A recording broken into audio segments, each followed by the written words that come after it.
Friends, अभी एक person ने पूछा कि क्या सबको ये नया फॉर्म 121 फाइल करना जरूरी है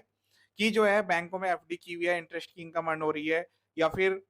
पोस्ट ऑफिस में एफडी आरडी की हुई है, वहां पर जो है आपकी इंटरेस्ट की इनकम अर्न हो रही है। तो क्या सबको फाइल करना जरूरी है कि भाई अगर टीडीएस डिडक्ट ना हो 10% के केस में, तो उसके लिए क्या स्पेसिफाइड कंडीशन है और क्या लिमिट आपको मिलने वाली है? इस बात को ध्यान से समझे कि यहाँ पर 1 अप्रैल 2026 से new income tax act 2025 applicable हो चुका है विद इनकम टैक्स रूल 2026। तो अब इसमें जो टीडीएस डिडक्शन के जो रूल थे वो चेंज हो गए क्योंकि सेक्शन आ गया नया 393। अब उसमें जो टीडीएस है वो आपका यहाँ पर डिडक्ट कर लिया जाएगा। एज वाइज इसमें लिमिट दी गई है, तो सबसे पहले तो आप एज का क्राइटेरिया चेक करें। अगर आपकी एज 60 ईयर्स बिलो है और आप जो है पूरे साल में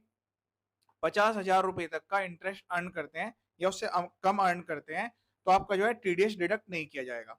अगर आप इससे ऊपर अर्न करते हैं तो फिर आपका जो है 10% से टीडीएस डिडक्ट कर लिया जाएगा।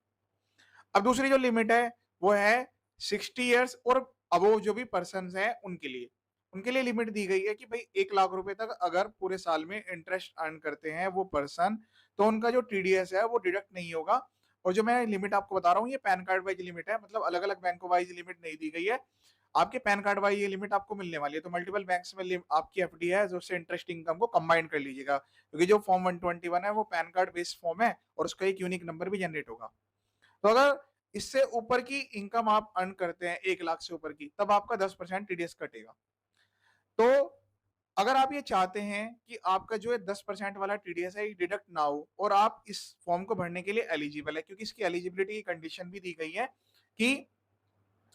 अगर आप एक रेजिडेंट इंडिविजुअल है और 60 ईयर्स या उससे अबव पर्सन है, तो आपको जो है न्यू टैक्स रीजन में 12 लाख रुपए तक की इनकम पर कोई टैक्स नहीं देना, उनके लिए तो 12 लाख की लिमिट है। अब इससे अलग जो भी पर्सन है कि आप जो है नॉन रेजिडेंट है या फिर एज जो है वो 60 ईयर्स बिलो है, तो उनके लिए लिमिट जो है 4 लाख रुपए की रहने वाली है। तो फॉर्म 121 के रिगार्डिंग मैंने डिटेल वीडियो अपने यूट्यूब चैनल पर अपलोड कर दिया है, वो एक बार आप चेक कर लीजिए। अलग अलग बैंक वाइज भी, पोस्ट ऑफिस के लिए भी, हर इनकम के लिए फॉर्म मैंने वहां पर अपलोड कर दिया है। तो हर पर्सन को फाइल करना जरूरी नहीं है। अगर आपकी ये वैल्यू ऊपर भी चली जाती है, सपोज करेगी, मैं यहाँ पर एग्जांपल ले लेता हूँ, जो पर्सन जो है 60 ईयर्स और अबव पर्सन है उनका यहाँ पर पूरे साल में 1.5 लाख रुपए का इंटरेस्ट अर्न हो रहा है।